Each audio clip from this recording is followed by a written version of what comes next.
তুরস্কেও বা তুর্কিতে যেতে এই মুহূর্তে কত টাকা লাগতেছে, বাংলাদেশ থেকে তুর্কিতে যেতে পারবো কিনা, এবং কি কি ডকুমেন্ট লাগবে, কত টাকা খরচ হবে এবং কত বেতন হতে পারে, তুর্কিতে ইসলামী শরিয়া মতো চলতে পারবো কিনা, তুর্কিতে ইউরোপের কোনো কালচার আছে কিনা, তুর্কিতে লাইফস্টাইল কেমন, তুর্কিতে বেতন কেমন হয়ে থাকে, তুর্কিতে কোন কাজের স্যালারি কেমন হয়ে থাকে, কাজের সুযোগ সুবিধা কি, এবং তুর্কিতে স্থায়ী বসবাস করা যায় কিনা।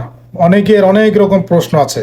তো আজকে সমস্ত প্রশ্নের সংক্ষেপে উত্তর দেওয়ার চেষ্টা করব এবং বিস্তারিত জানবো যে তুর্কিতে আপনারা কিভাবে যাবেন, কি কি ডকুমেন্ট লাগবে, কত টাকা লাগতে পারে, এবং ওয়েসেল এর মাধ্যমে গেলে কত টাকা লাগবে, এবং এজেন্সির মাধ্যমে গেলে কত টাকা লাগতে পারে, এবং কতদিন প্রসেসিং লাগে তুর্কিতে। তুর্কিতে যারা যাবেন তারা মিডল ইস্টের থেকে তুর্কি ভালো হবে না তুর্কিতে ভালো হবে, সো এই নিয়ে বিস্তারিত আজকে আমরা জানবো। চলুন শুরু করা যাক।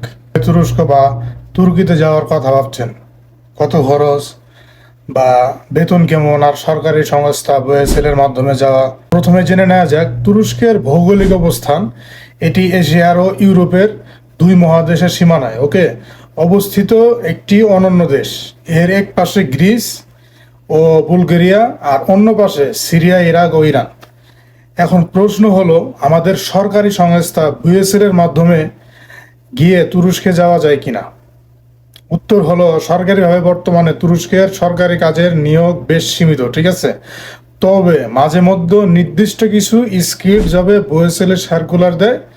আর সরকারিভাবে যেতে পারলে খরচ কিন্তু দালালের তুলনায় বা এজেন্সির তুলনায় অনেক কম, প্রায় 2 থেকে 3 লাখ টাকার মধ্যেই সম্ভব। তুরস্কে আয় রোজগার কেমন।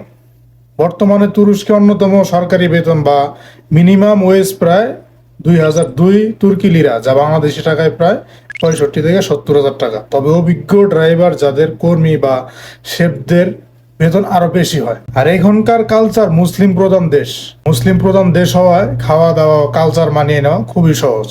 তুরস্ক নিয়ে আপনার কোনো প্রশ্ন থাকলে কমেন্ট করে জানান। ভিডিওটি ভালো লাগলে লাইক ও শেয়ার করতে ভুলবেন না। ফলো এবং সাবস্ক্রাইব করে পাশে থাকুন।